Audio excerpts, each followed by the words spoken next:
السلام علیکم. د کوټ د واقعې متعلق یو تفصیلی رپورټ السلام علیکم ورحمت الله وبرکاته. سیف الله جان ورور څرنګه هي طبیعت ته خري جی دغه د مدرسې طالبانو تقریبا ما دومره معلومات متوشو چې زموږ مشر اسماعیل مولوي صاحب د معلومات وشو چې د مدرسې طالبانو په چکر باندې تللو.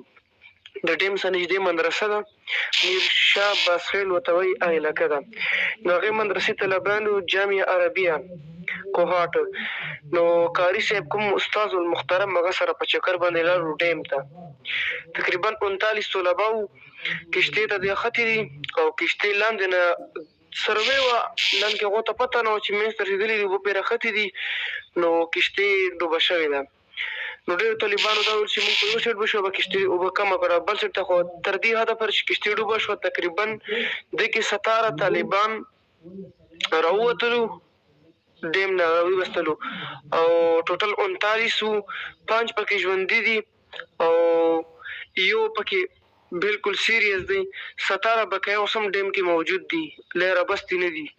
نو دې کې دوه زموږ د کوهاټ ډېر زبردست خدمتګار سړی دی، شاه محمود صاحب د هغه پکې دوه بچي وو، دوی پکې ورونه وو، دوه پکې خورینه وو، نو هم پکې شهیدان شو په ډیم کې دي. خو لیکن نن زموږ وکتلو چې ډېر افسوس کوو چې داسې وړه وړه ماشومان شهادت ته میلاو شو. خو برحال د 11-22 نه موږ د کوهاټ خلک ډېر، خاص کر د کوهاټ د اوټونو والا خلک شو دونه ډېر لکه بې اعتباره وختلو کوهاټ خلکو نه چې کم از کم دومره تپوس نه څه شی نه څه شی که نه. خو برحال بس الله دې اسانه کړي او بیا دې الله تعالی چې غمونه ټول وساتي مسلمانان. او نور ریپورټ به انشاءالله زه راخلم بیا به مخکې کلیپ کې در کوم.